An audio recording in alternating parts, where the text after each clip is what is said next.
Pesticides are frequently analyzed using LC or GC instruments.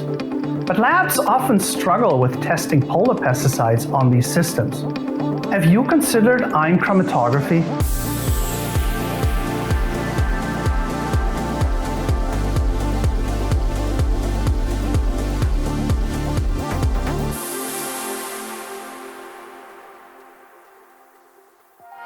I'm Detlef, and I'm one of more than 300 Thermo Fisher Scientific scientists worldwide who are here to help you with your methods, your applications, and your instrumentation. I'm Lena. I'm a chromatography data systems expert.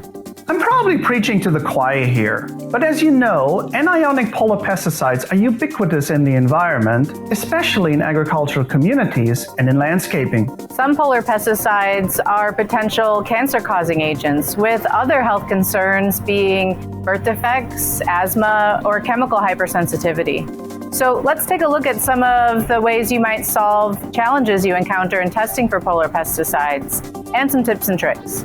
So Lena, why ICMS? IC systems are plumbed entirely with polyether ether ketone or PEEK tubing and components, meaning the entire flow path is metal-free, which prevents corrosion or contamination from the acid or base mobile phases. Only the Thermo Scientific Dionex ICS 6000 and Integrion RFIC systems offer these advantages to the laboratory, a very simple solution to a complex analysis. Suppressed conductivity is the key to ICMS. As previously mentioned, the electrolytic suppressor desalts the eluent or mobile phase. Conductivity detection enables us to not only check the separation, but also monitor the background, ensuring no salts accidentally enter the mass spectrometer.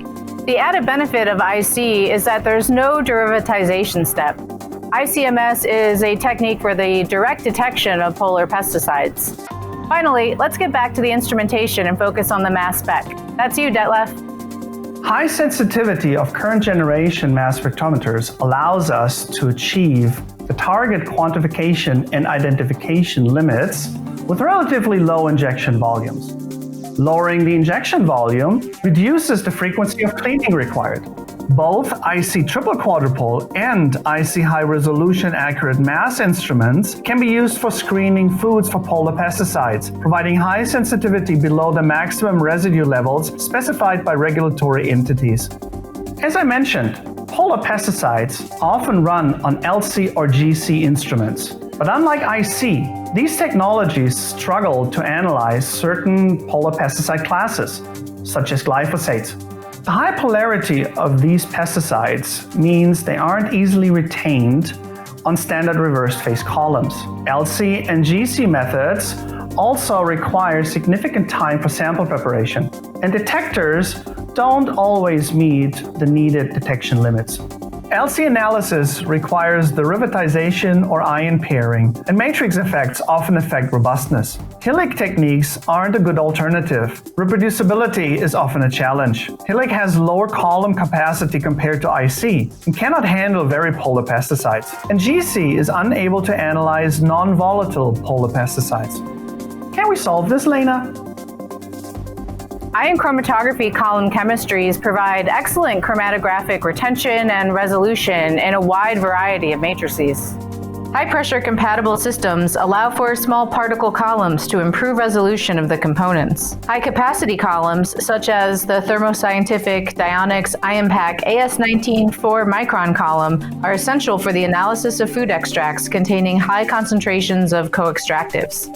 These co-extractives can interfere with the relationship and interaction between the analytes of interest and the chromatographic resin, thus negatively impacting your chromatography through irreproducible retention times, reduced resolution, and even loss of retention. To achieve separation of the polar pesticides on these columns, highly alkaline eluents, such as potassium hydroxide, must be used. This is made possible by the installation of an electrolytic suppressor to convert potassium hydroxide to water after the column outlet, but before the detector. The conversion of potassium hydroxide to water means that harsh eluents do not enter the mass spectrometer. An advantage of using potassium hydroxide is the fact that gradients generated in situ using an eluent generator cartridge are extremely reproducible.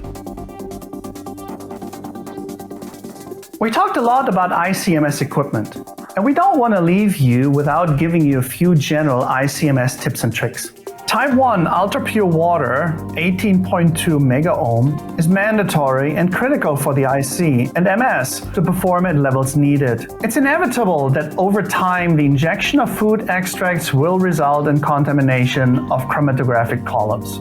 Sample cleanup procedures, such as the very popular quick polar pesticides extraction or QuPPe method, help reduce column contamination. Yet even with sample cleanup, co-extractives will, over time, cause problems with chromatographic resolution. Guard columns can also help here to keep your analytical column clean.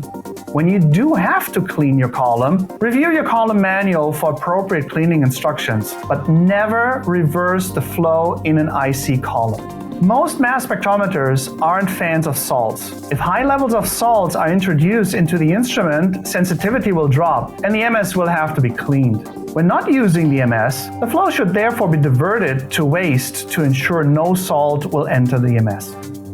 Thanks for watching IdeaLabs. We're quite confident that the ideas and solutions we showed you in this video can work in your lab too. If you agree, visit thermofisher.com/idea to connect, and we'll get you on the road to talking to one of our scientists.